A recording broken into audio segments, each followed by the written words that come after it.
It now gives me great pleasure to introduce Plenary Session 1. And the speakers are Brigadier Lee Tingey, the Chief of Staff of the Standing Joint Command Headquarters, Shivali Sitters, Global Business Development Manager with HSBC and a serving reservist, and Alex Dietz, the Director and Head of Trade and Commodities, also from HSBC. The focus of this plenary session is to explore how the UK MOD and industry, individually and collaboratively, responded to the COVID-19 pandemic. Many thanks for joining us, and Brigadier Lee, over to you.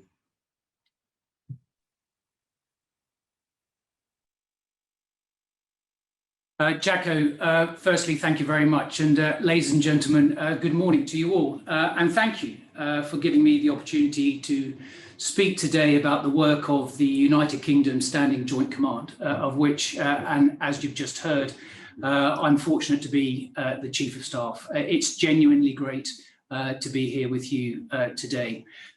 In fact, I've been the Chief of Staff since September. So effectively from the beginning of the second COVID-19 wave. And as such, for the last 6 months, I've been directly responsible to the commander here for military support to testing programs, vaccine deployment and outbreak management, including ongoing support to the NHS, other government departments, and various agencies across the UK. Let me start by providing an overview of Defence's support throughout the ongoing pandemic, which has been coordinated here by the Standing Joint Command, the headquarters that's responsible for providing military support to all UK operations. Now, in order to do this, we have a network of 10 joint military commands, JMCs, 7 in England and a further 3 in Scotland, Wales and Northern Ireland. Through these, we have a huge network of contacts across local and regional authorities and communities. Now, we would normally only stand up one of these JMCs at a time to provide support during floods, for example. For Operation Rescript, however, which is what we call the military response in support of the government's pandemic response, we activated all 10 simultaneously for the first time ever. In parallel, we expanded my headquarters here from 23 staff to over 280 in less than 2 weeks, and deployed extra personnel to reinforce all 10 of the joint military commands.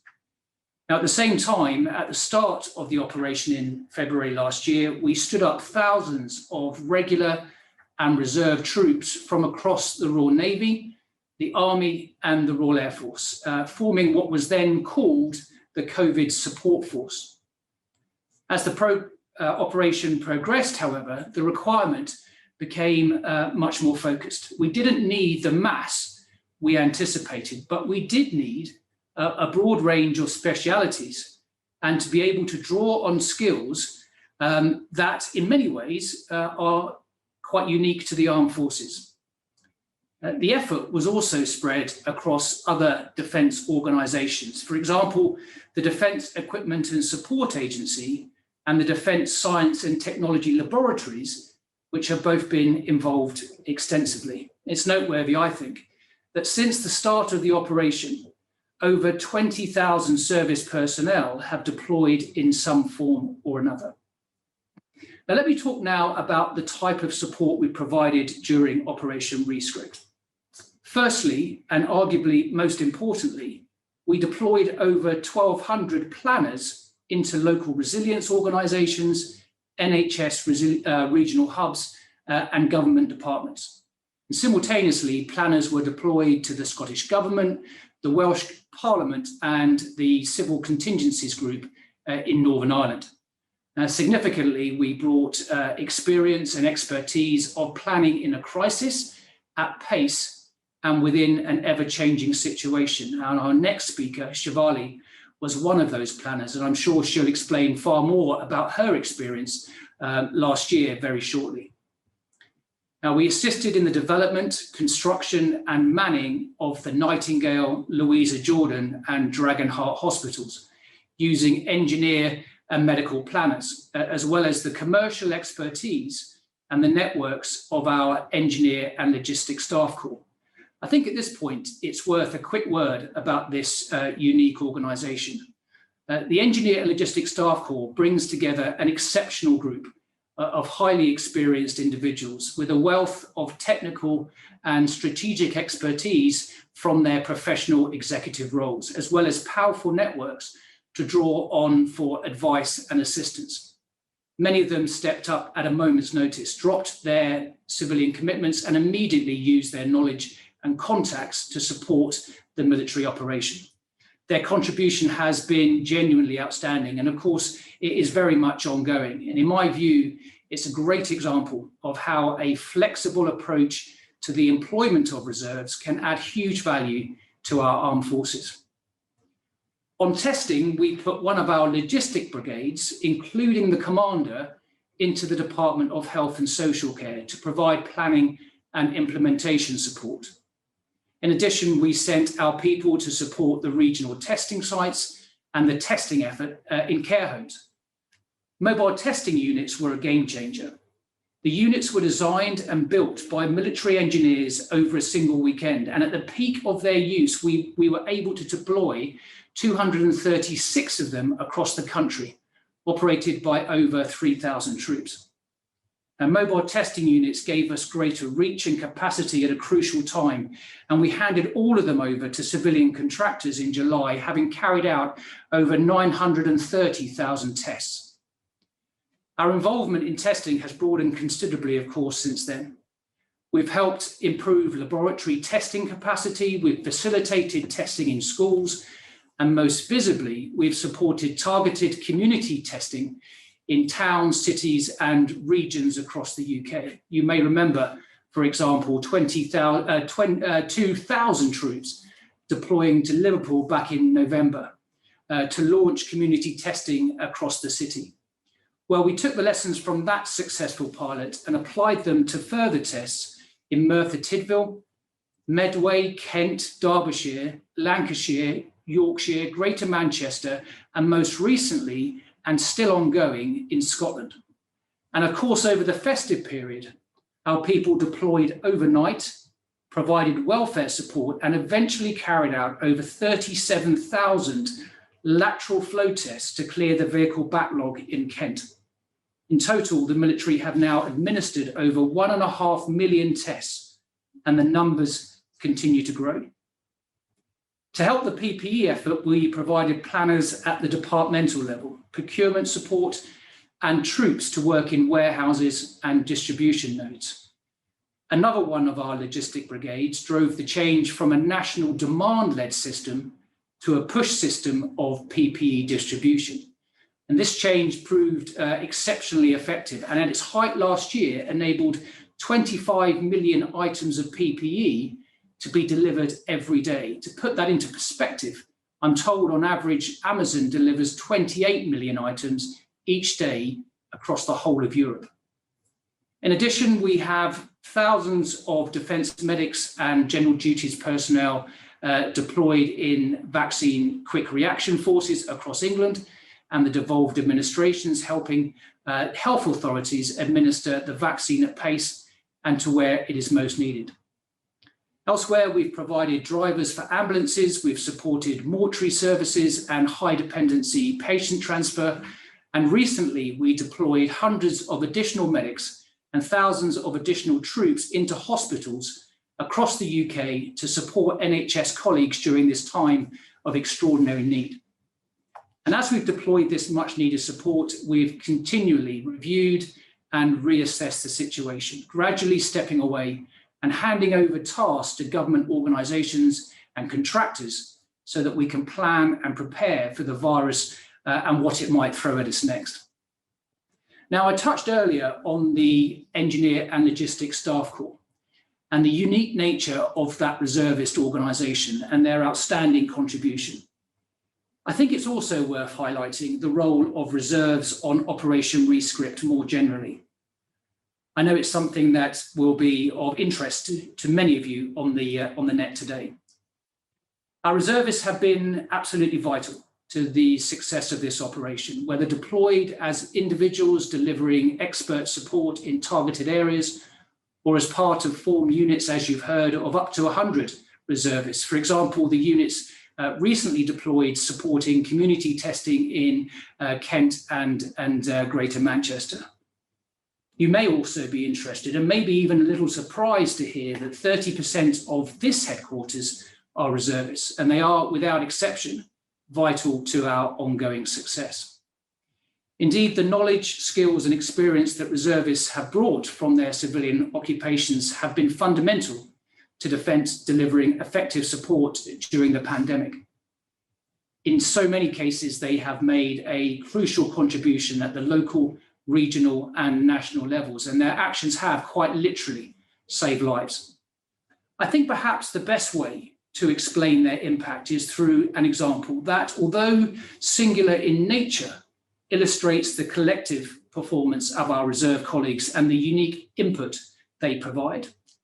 I'd therefore like to expand on the words of the Minister of Armed Forces and highlight Army Reservist Major Eb Mukhtar, who was mobilised, as you heard, as part of the COVID support force and was tasked specifically to help the NHS with the distribution of PPE. Major Mukhtar, a staff officer at the National Reserve Headquarters, lives in Luxembourg, where he is the Director of Operations for Google Shopping. Also of note, he previously worked for Amazon Logistics. Having quickly analysed the issues surrounding the distribution of PPE, Eb used his knowledge of e-commerce and also central supply chains to identify that an NHS portal would help. So he set one up. Significantly, it allowed smaller healthcare providers such as care homes and dentists who couldn't obtain PPE from their traditional suppliers to access the NHS supply chain. And during the first 10 weeks of its use, 1 billion items of PPE were distributed to over 45,000 users. A genuinely amazing achievement that bolstered the capacity and resilience of the supply network, but most importantly, helped protect and maintain the confidence of frontline health workers at a critical stage in the battle against the coronavirus. Last October, Eb was awarded an MBE, and justifiably so. The expertise of Major Mukhtar, which he obtained primarily through the civilian organisations he worked for, was put to great use in his role as a reserve officer and ultimately helped protect thousands of frontline workers and our hospitals. This is, in fact, just one of many examples of exceptional performances by our reservists throughout Operation Rescript. And of course, none of them would be able to make their critical contributions without the support of their civilian employers, without the support of you. And for that ongoing support, we continue to be extremely grateful. To conclude, I'd like to talk briefly about the unique capabilities the military, both regular and reserves, bring to UK resilience operations. I think there are three that are particularly worth highlighting. First, the ability to rapidly generate mass. We stood up over 20,000 service personnel in a matter of days and have deployed many of them over the last year. Second, the ability to understand, plan, and deliver in a crisis, and crucially again, at pace. And then finally, military personnel typically have a high level of resilience, built up from years of challenging training and operations in austere environments, frequently enduring long hours in fluid and unpredictable circumstances. In my view, these three capabilities, mass, pace, and resilience, have made the military an exceptionally valuable national asset during this pandemic and will continue to do so on future UK operations. Operation Rescript has brought out the very best in our people. We have tapped into every part of the armed forces, the Royal Navy, Army, the Royal Air Force, regulars, reserves, civil servants, and the wider defence community. It's a genuine privilege being part of the ongoing effort. And I'm humbled daily by the stories I hear about the work of our people in communities across the UK. We will, of course, continue to support the government and the NHS in whatever way is necessary and for as long as our help is required. Thank you for listening, and I look forward to the questions later on this morning. Back to you, Jacko. Brigadier Lee, thank you very much indeed for outlining the military response to COVID-19, which I think we can all agree has been fantastic in partnership with employers and reservists. And indeed, thank you for your service and the role that you have played in that response. We're now going to hear the industry view, and it's with great pleasure that I introduce Shivali Sitters, who is the Global Business Development Manager with HSBC and a Royal Navy reservist. Shivali.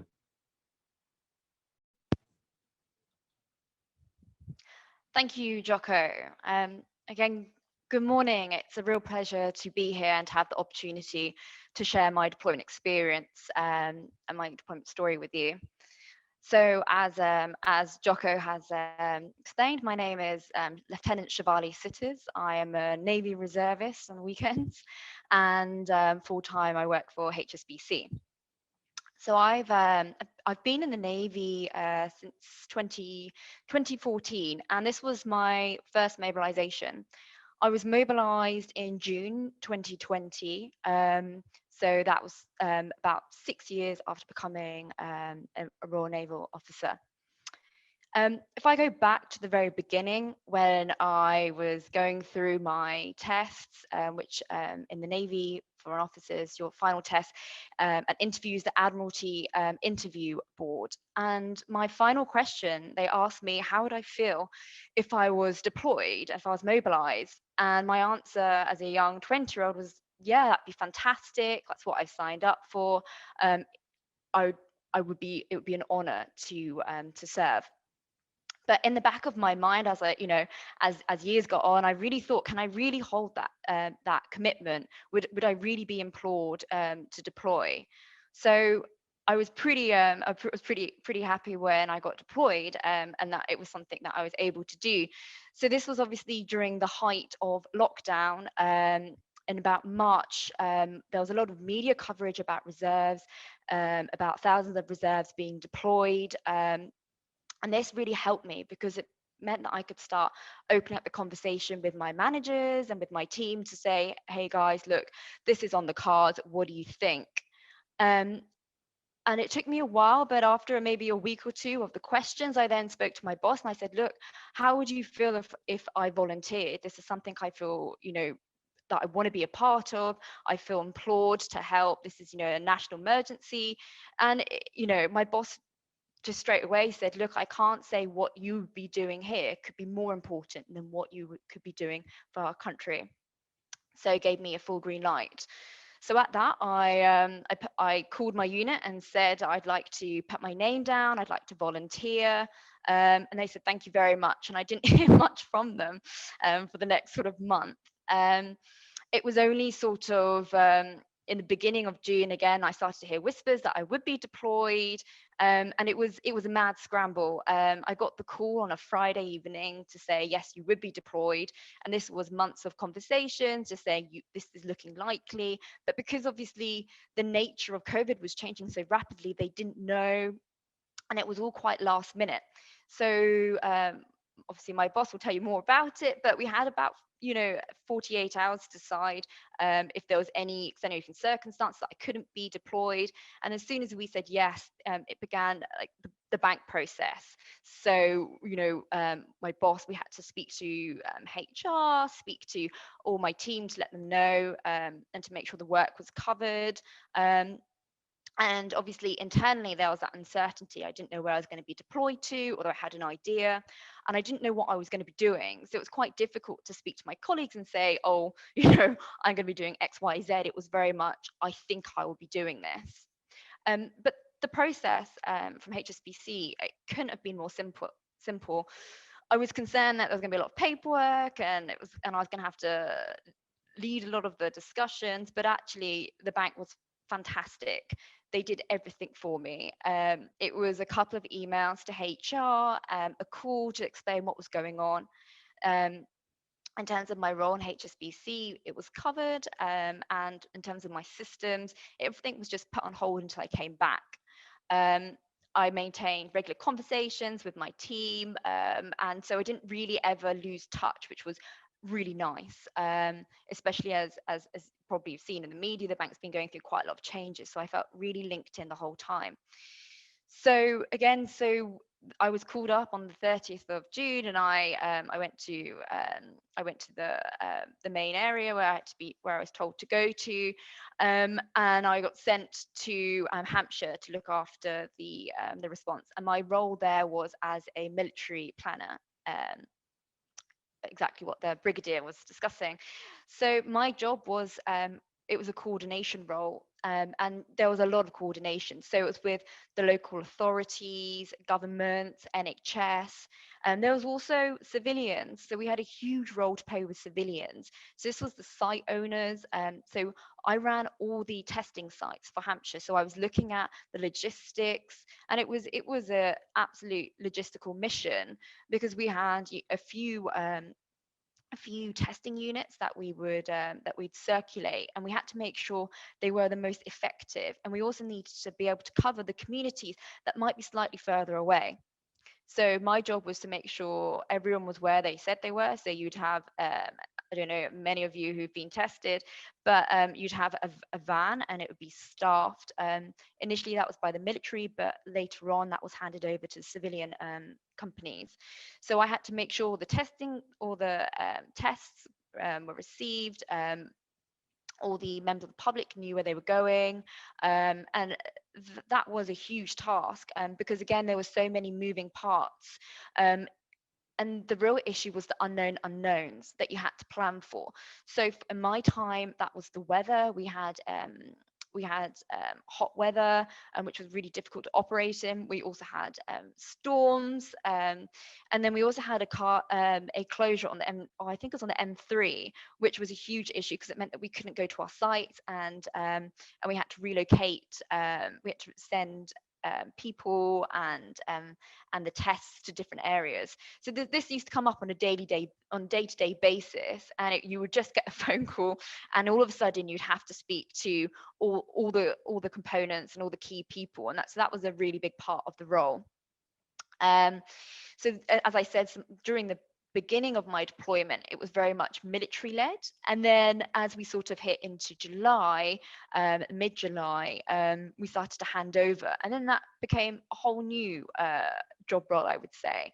Again, it was definitely more challenging, because before it was just the military, and we all had a statement of requirements that we work to, but as soon as you then had external parties, things changed, the contracts changed, the way you communicated changed. So it was really being very open to changes, working quickly, working on your feet, and just communicating, so that everyone knew what they were supposed to do and where they were supposed to be.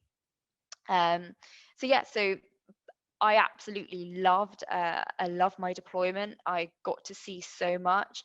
I got to work in the local authority, which was amazing to see all the knowledge they have, and it was amazing to help. I used to love going to the testing sites to see what was really going on the ground, and we were really well supported by the local services, especially the police, who used to go and see the sites to again, especially if we were in a small town, the civilians might get a little bit disturbed about what was going on. There was a lot of chatter, so we used to go down quite a lot to make sure people knew exactly what was going on, because at this point testing was all quite new and unknown, so there was a little bit of anxiety by the public. So we used to go there just basically to let everyone know everything's fine and to talk them through the process, etc. So that was a really amazing task and a privilege to be a part of. In terms of coming off and coming back to work, that was really easy. Again, like the bank and the Navy couldn't have made my role as a reservist even any easier. I was given dates. There was also a possibility to extend, which was again a bilateral conversation. Well, I won't say bilateral conversation. I think it was a conversation between the three parties to discuss whether I wanted to do it, whether the Navy wanted me to do it, and whether the bank wanted me to do it. But at that point, unfortunately, I needed to really get back to my job. But it was amazing to have that opportunity and to be supported by both the bank and the Navy. And whilst getting to do the most fantastic task. So yeah, it was amazing. If I think about lessons learned, there was quite a few. It was definitely a life-changing experience. So from the military and what I brought back to HSBC, I would say the key areas probably planning, and then checking everything so many times. You know, there's so, especially when you have so many moving parts, you can never check too many times. So that was fantastic, and I really have taken that back to my civilian job. The second part was communicating. You know, the value of communication is just so, you know, you have to do it, and it's so helpful for everyone to know exactly what's going on, when, where, how, and why. And that really was a game changer once we started to really communicate with all the teams, so that everyone knew what was going on, especially when we moved to the civilian side, because they weren't used to it, and they weren't used to our setup. So it was great to work together. And the third lesson I would say is be prepared for the unknown unknowns. I think in our lives, especially with COVID, we know we'd never expect this. We would never be able to quantify this. But the only thing we can do is react. So that was really important for me to take away, and just always be prepared for those. Then in terms of the skills that I brought from HSBC to the military, I'd previously worked in project management. So that was really helpful to do in terms of looking at your risk, your issues, your actions, and keeping a track of them, and really staying abridged. The second is obviously I've worked, HSBC is a huge organization, international. And so again, it's working for a large organization with so many moving parts, and really getting to know and navigate that, and navigating it quickly, because it's important to know who to speak to when there are issues. So that again was very helpful to have had that experience. And the third is from my own work experience. I've done a lot in analytics, and really working on Excel sheets to bring out good analysis and automatic analysis. So one of the first things I did when I joined the team, a lot of the work that we had to do was on Excel, was very much start building some automated spreadsheets to really help and make our decision-making process quickly, and to be able to get information automatically to the individuals that needed it. So yeah, so as I said, that's pretty much the summary of my deployment. It was an absolutely fantastic experience, a real privilege to be part of it, and I'm just so happy I deployed in this. And I would love to definitely deploy again. So for me, it's been just overwhelmingly fantastic. So on that, I'd like to introduce to you my manager at HSBC, Alex Dietz, who's been supporting me all throughout the process. So over to you, Alex. Thank you very much, Shivali, indeed. And thanks for inviting me to this forum and give me a chance to speak about my experience as a manager with Shivali within HSBC. I think what is rather interesting is that at the time Shivali was recruited in my team, we saw on her CV that she was a Navy reservist. And, you know, it was kind of interesting fact for us, because, you know, he told us a lot of things with regards to, you know, courage, dynamism, somebody probably being very rigorous and, you know, care for others. And I think that's the type of thing that, you know, within HSBC, we have a 360 recruitment review. And I think when discussing with other internal stakeholders, it was rather interesting, and all of us noted that also that she was a snowboard champion, but I think it was not really useful for the job. But the fact that, you know, she was a Navy reservist was clearly a competitive advantage, and I think it's important to convey that message in a forum, is that as an employer, you know, we value very much this type of actions and soft skills. Of course, being a Navy reservist is also, you know, comes to being deployed at some point. But before 2020, frankly, at the bank, despite all our business continuity plans and everything that a bank has to, plan the unknown, we could have not foreseen that the reservists would be deployed. And I think that's rather interesting because the strategy we had over the last 3 years for trade within HSBC was based on 3 pillars and 3 peaks, as we call it. And one of these peaks was navigating the unknown. And this came clearly as the unknown part.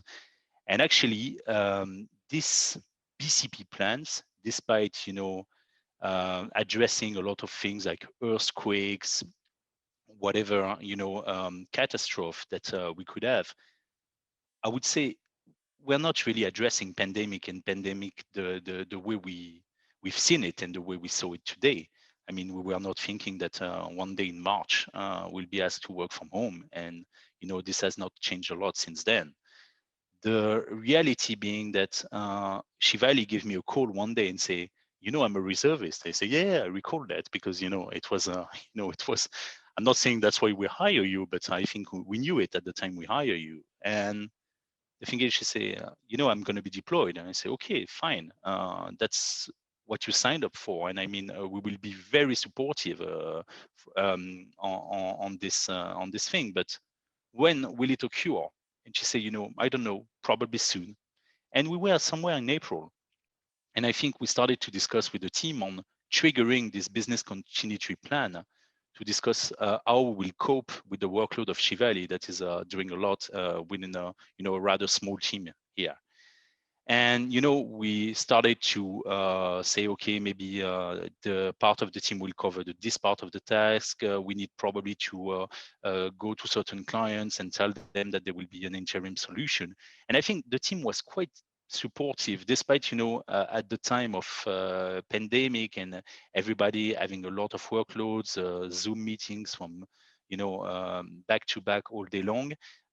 It was an additional workload for everybody, but I think everybody was some kind of proud of having Shivali in the team, doing something for the community. And I think that's what we always have on the back of our mind, and that we use as communication within banks, is that we want to serve our communities, but what's our way really to serve our communities? And I think that was the best way. I think probably having someone from the team joining a nationwide or European-wide effort to help people. And I think you can only do that as a reservist, because if you think about it, a nurse cannot work in a bank, but a reservist can work in a bank. And I think that's what became very interesting for us. So the HSBC response to the deployment was rather simple. Of course, this is something we will support, and please let us know when.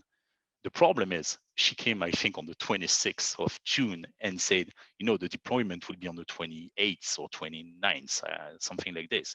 And we had just 3 days to prepare of something that we thought that was, just somebody was signed up on the file and will never be called. But in fact, she was called because the pandemic hit UK so hard that a lot of reservists were mobilized. And I think at that time we had just 48 hours to get ourselves prepared for what was next. And I think all of the team was very supportive, and also internal stakeholders, and even when talking to clients and saying, Shivali won't attend this call because she has been deployed as part of the nationwide effort. I think everybody was very happy and somehow proud of what she did. So all of this led for me to a success, because the team get to know each other and care about each other a bit more. And I think Shivali is seen a bit as I'm not saying a star, but as somebody special today within the bank. There were a lot of articles around her deployment. I think everybody's very proud of it. She has been nominated as a role model within the bank, and I think that truly shows that we value this thing. And the way she did it was very inspiring for a lot of people. And I'm pretty sure that within HSBC, since the recent coverage on our intranet websites and everything, there might be a lot of people that might sign up for that, because they see that you can be a banker and do something to serve your community. So thank you very much, Shivali, for everything that you did. We are very pleased to have you in the team, and I think that's the message overall. And thank you very much for listening to me. Jacko, back to you.